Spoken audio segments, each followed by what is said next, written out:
नमस्कार, मैं तनुज दीक्षित और आप मेरे साथ देख रहे हैं इन खबर। आखिरकार वो घड़ी आ ही चुकी है कि अब मध्य प्रदेश की मुख्यमंत्री की गद्दी पर आखिर कौन बैठेगा। और मैं आपको बता दूं एग्जिट पोल क्या कहते हैं, जो बीजेपी के कहीं ना कहीं फेवर में है। एक्सिस में इंडिया 140 से 162 सीट बीजेपी को दे रहा है, 68 से 90 सीट कांग्रेस को दे रहा है और वहीं 0 से 3 तक सीट वो अन्य को दे रहा है। मैट्रिक्स की हम बात करें 118 से 130 सीट वो बीजेपी को दे रहा है, 97 से 107 सीट वो कांग्रेस को दे रहा है, 0 से 2 सीट वो अन्य को दे रहा है। चाणक्य की बात करें 151 सीट वो भाजपा को दे रहा है, 74 सीट वो कांग्रेस को दे रहा है और 5 सीट वो अन्य को दे रहा है। वहीं CNX की बात करें तो 140 से 159 सीट वो भाजपा को दे रहा है, 70 से 79 सीट वो कांग्रेस को दे रहा है और 0 से 2 सीट वो अन्य को दे रहा है।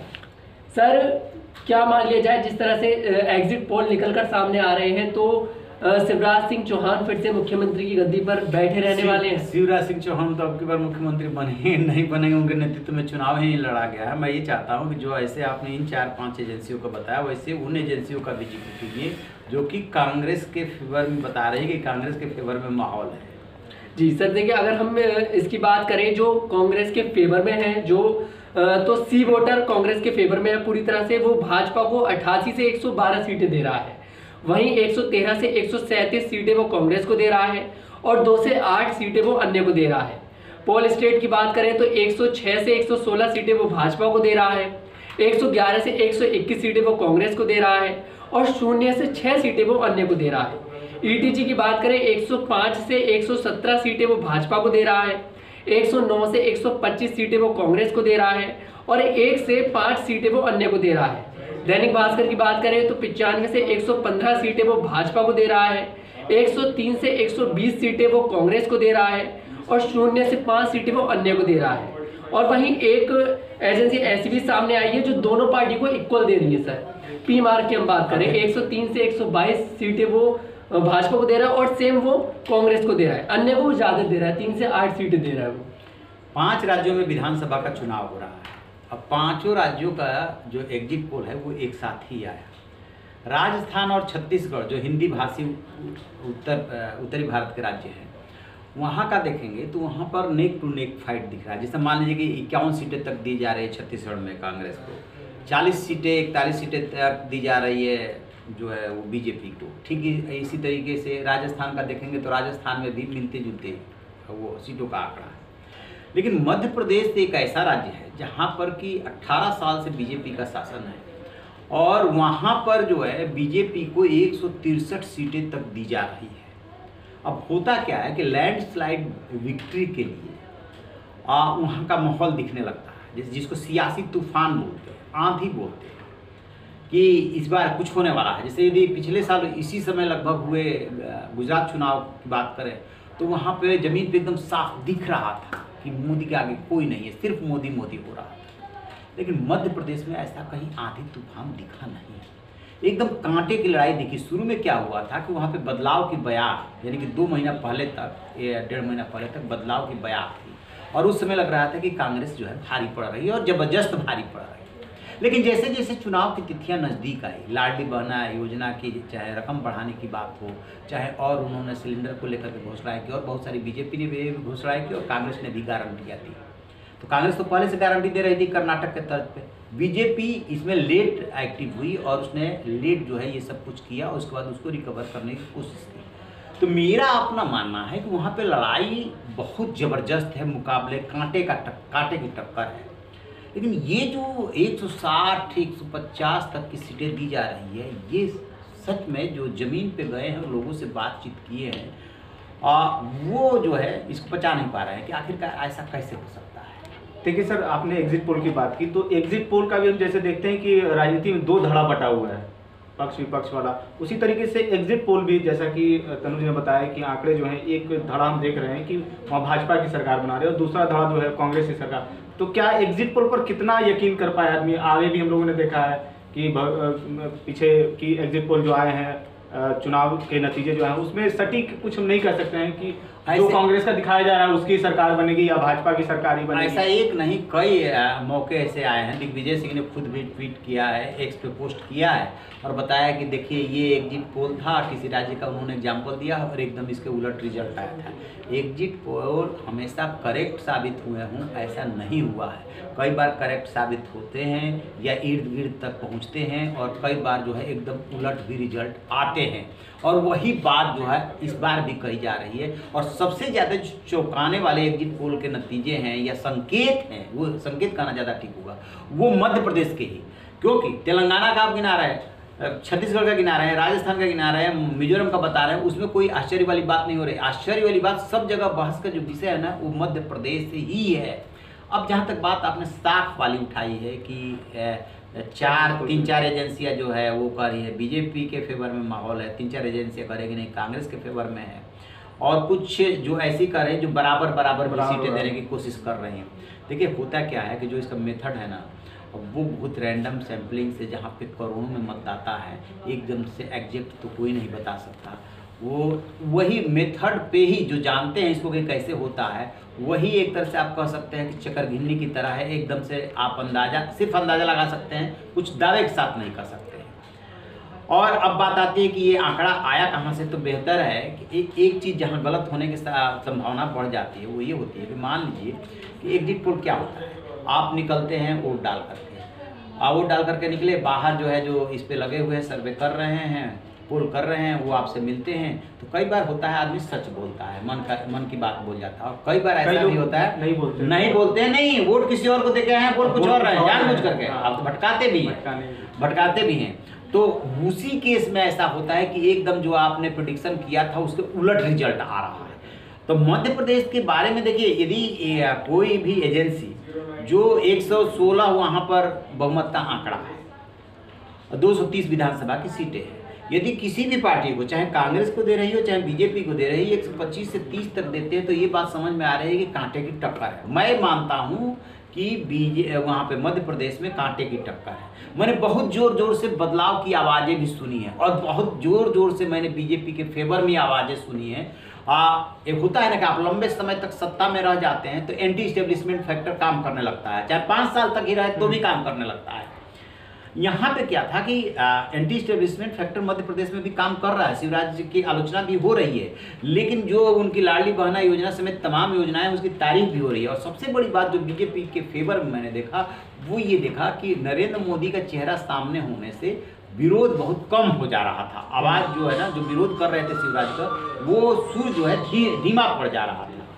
और इधर जब मैं बात करता था, कांग्रेस के जो समर्थक निकल करके आते थे तो उनका जो कहना होता था कि ये 18 साल तक इनको मौका दिया, अब जो है इस बार बदलाव की बारी है। और कमलनाथ ने पिछले साल 1.5 साल तक लगभग शासन किया था, उन्होंने कर्ज माफ़ किया था, बढ़िया चलाया था, लिहाजा जो है एक बार फिर से कांग्रेस को ही आना चाहिए, जिन्होंने बैक डोर से जो है बगावत करा करके और जो है सत्ता पे कब्जा कर लिया था।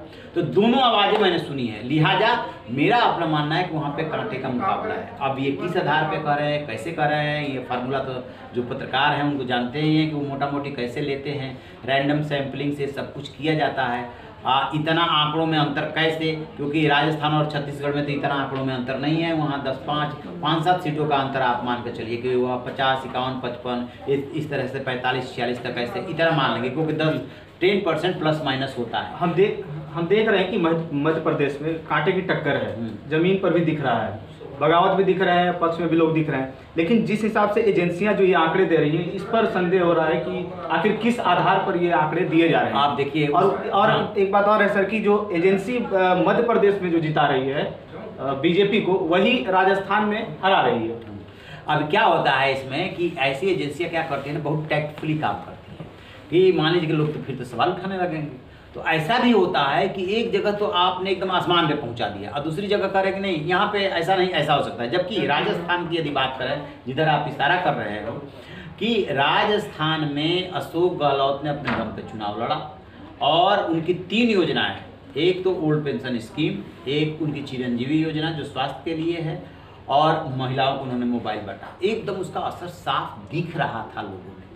तो बहुत दमदारी से चुनाव लड़े और बीजेपी ने भी बहुत दमदारी से चुनाव लड़ा है। तो वहाँ पे कांटे का मुकाबला था, कांटे का मुकाबला तो समझ में आया, कांटे का मुकाबला तीनों हिंदी भाषी राज्यों में है, छत्तीसगढ़ में भी, राजस्थान में भी, मध्य प्रदेश में भी।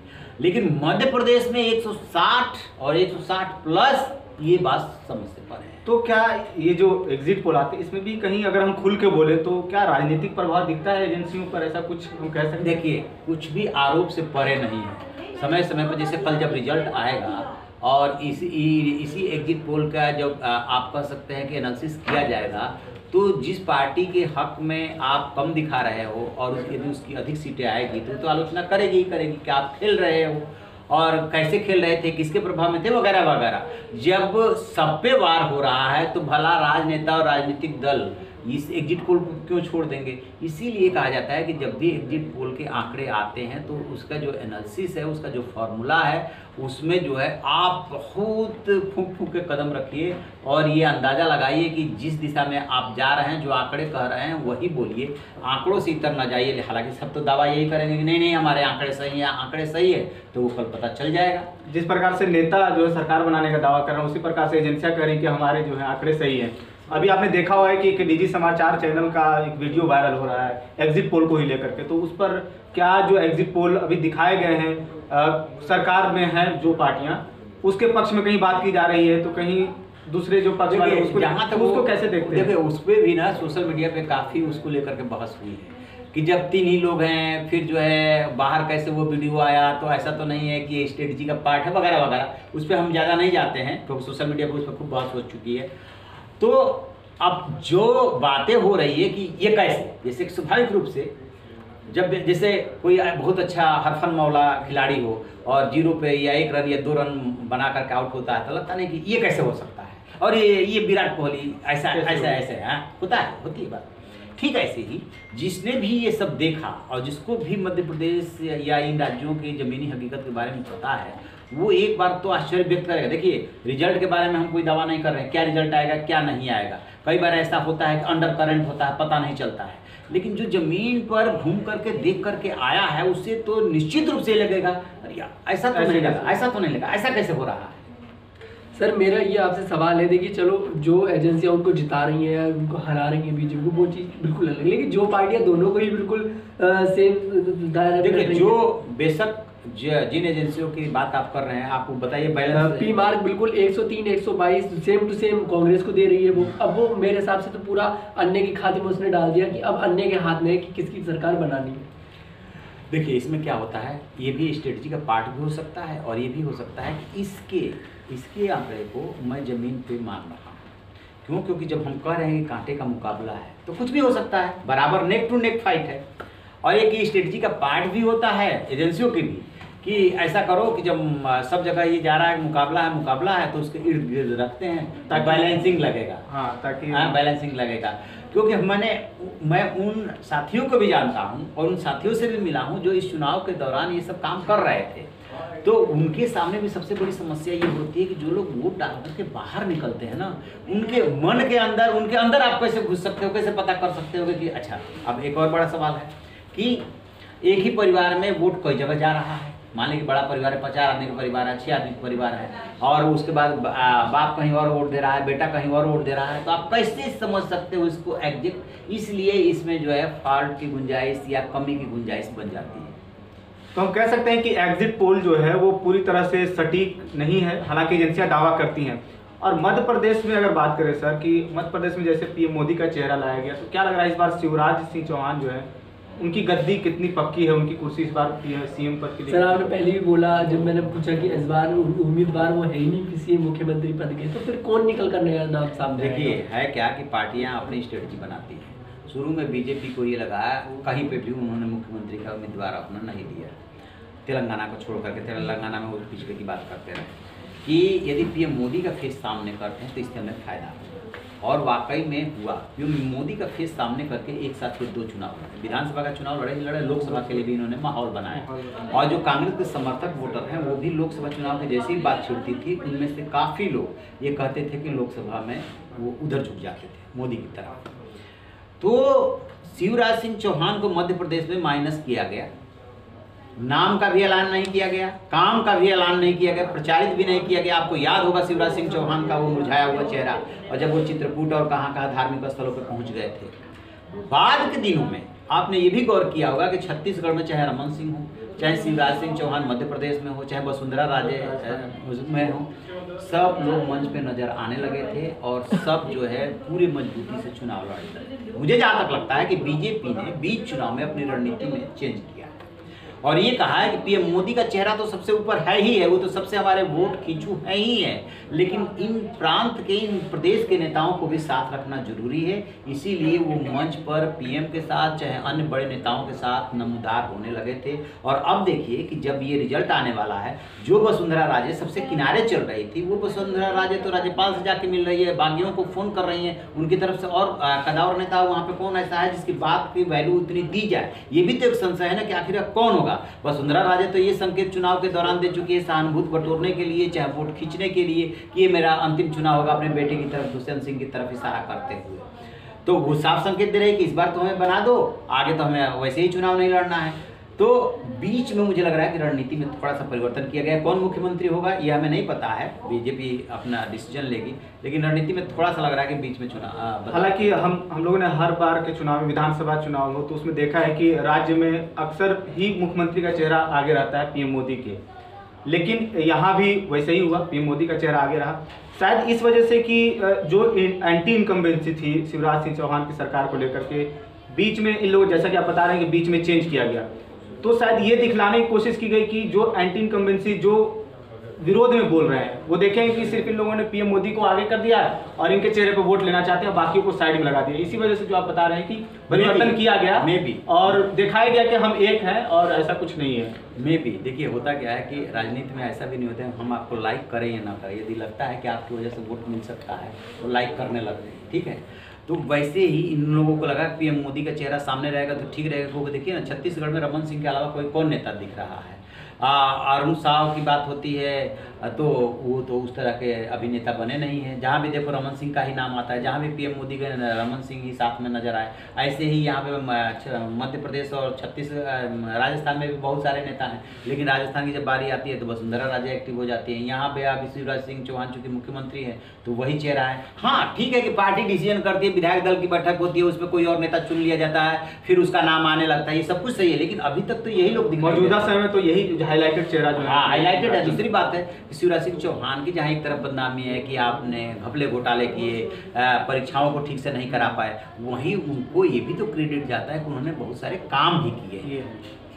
सर देखिए, अगर मैं जो हमने जैसे शुरुआत से बात करी कि कुछ ऐसी भी एजेंसियां हैं जो भाजपा को कम सीटें दे रही हैं, तो सबसे कम अगर सीटें कोई दे रहा है तो वो सी वोटर है, वो 88 से 112 सीटें दे रहा है, तो मतलब वो किस बेस पर ये चीजें, इतनी बड़ी चीज उन्होंने वही तो अब उसी पे तो बात हो रही थी। कुछ एजेंसियां जो है बहुत ज्यादा सीटें दे रही हैं, कुछ कम दे रही हैं, इतना बड़ा डिफरेंस कहाँ से आ गया? लेकिन एक चीज मैंने देखा, वही डिफरेंस का मैं वही बता रहा हूँ कि फार्मूला क्या होता है कि जो वोट डाल करके निकल रहा है उससे आप बात करते हो, वो कितना सही बोल रहा है, आपको क्यों सही बता रहा है कि नहीं बता रहा है, कुछ नहीं पता। एक चीज अंडर करंट यदि कुछ चल रहा है और अंडर करंट को आप कितना भांप पाए कि नहीं पाए। जैसे मान लीजिए एक छोटी सी बात कहूँ, राजस्थान में जो इशू सबसे बड़ा बनता हुआ दिख रहा है ओपीएस, ओल्ड पेंशन स्कीम, तो उसको लेकर के सरकारी कर्मचारियों को यदि लगेगा कि नहीं हमें तो इधर जाने में फायदा है तो स्वाभाविक रूप से उधर जाएंगे, बेशक वो कुछ ना बोले, तो अंडर करंट भी चुनाव में बहुत ज़्यादा मायने रखता है। यदि मध्य प्रदेश में ऐसा कुछ अंडर करंट है जिसको हम लोग नहीं भांप पा रहे हैं और उन्होंने भांप लिया हो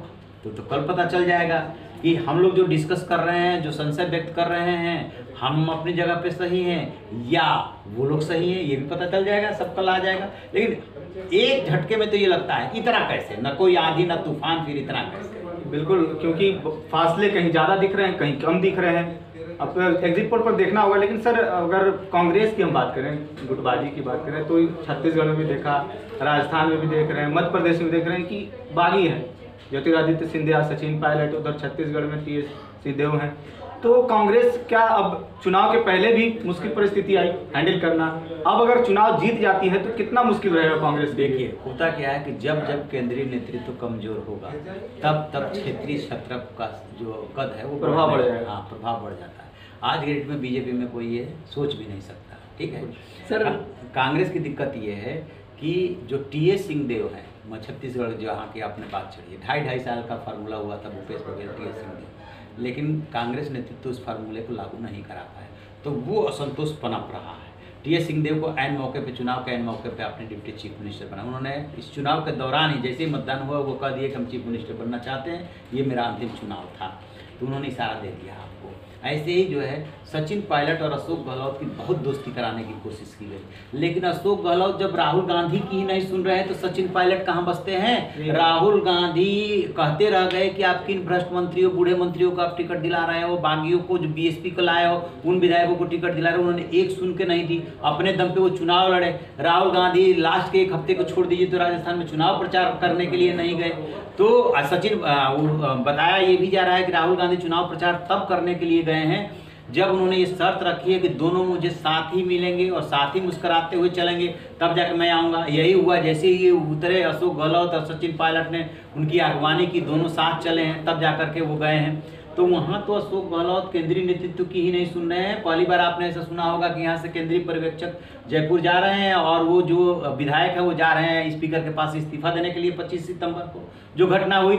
और ये सबको पता है कि वो दूत बन करके जो आए हैं पर्यवेक्षक वो कांग्रेस के हैं, लेकिन हुआ तो वो जो आप जिस तरीके से अवहेलना कर रहे हैं, कांग्रेस में अनुशासनहीनता बढ़ी है क्योंकि केंद्रीय नेतृत्व कमजोर पड़ चुका है और कहीं ना कहीं प्रदेश स्तर के जो नेता हैं उनका जो प्रभाव ज़्यादा दिख रहा है। हाँ सर देखिए, जैसे हमने अभी राजस्थान की बात छेड़ी कि दोनों ये बड़े नेताओं के अंदर पहले से ही मुख्यमंत्री पद को लेकर एक बहस छिड़ी रही है और ये चीज़ इस बार भी देखने को मिली है। जैसा आपने बताया राहुल गांधी ने वाली शर्त रखी थी, उसके बाद वो वहाँ पर आए थे प्रचार करने के लिए, लेकिन जैसे ही वहाँ से प्रचार खत्म हुआ उसके बाद मैंने सचिन पायलट का एक इंटरव्यू देखा ANI पर। उन्होंने खुद बोला कि हाँ मैं ये चाहता हूँ कि मुझे मुख्यमंत्री पद का दावेदार चुना जाए। भले ही देखिए दोनों साथ में हंसते नजर आए, हाथ पकड़ते नजर आए। ये मुझे लगता है सर कि कांग्रेस के लिए बहुत बड़ी चुनौती होगी कि अगर परिणाम आ जाता है तो कांग्रेस की तरफ से कौन सीएम फेस होगा। बिल्कुल होगा जब, और उसके बाद भी सरकार टिक पाएगी कि नहीं टिक पाएगी। एक बात तय मानिएगा कि अब जो है केंद्रीय नेतृत्व भी नहीं चाहता है अशोक गहलोत को। ये बात अलग है कि उनके नेतृत्व में चुनाव हुआ तो एकदम से आप उनको किनारे नहीं कर सकते। आप देखे होंगे कि जितने भी नेताओं से पूछेंगे ना तो ये बोलेंगे विधायक दल की बैठक होगी और केंद्रीय नेतृत्व फैसला करेगा, ठीक है। लेकिन अब एक दूसरे हिसाब से जरा सोचिए, क्या बीजेपी में यदि अशोक गहलोत होते तो ये 70-75 के एज में इसके बाद मुख्यमंत्री बनने के चांसेस होते न के बराबर हो जाते। लेकिन वो अभी भी उनकी हसरत है कि जीत जाए तो हम ही मुख्यमंत्री बनेंगे। अब देखने वाली बात यह है कि वहाँ का नतीजा क्या आता है और नतीजे आने के बाद फैसला क्या होता है, इस पर नजर रहेगी। ये बहुत ज़्यादा इंटरेस्टिंग रहने वाला है। खैर आपसे कल फिर मुलाकात करेंगे और हमारे साथ समय समय पर आप लोग जुड़ते रहें कल लाइव में, और कल परिणाम आ जाएंगे चारों राज्यों के। अगर आपको हमारा वीडियो पसंद आया तो हमारे वीडियो को लाइक करें, शेयर करें और हमारे पेज को ज़रूर फॉलो करें। धन्यवाद।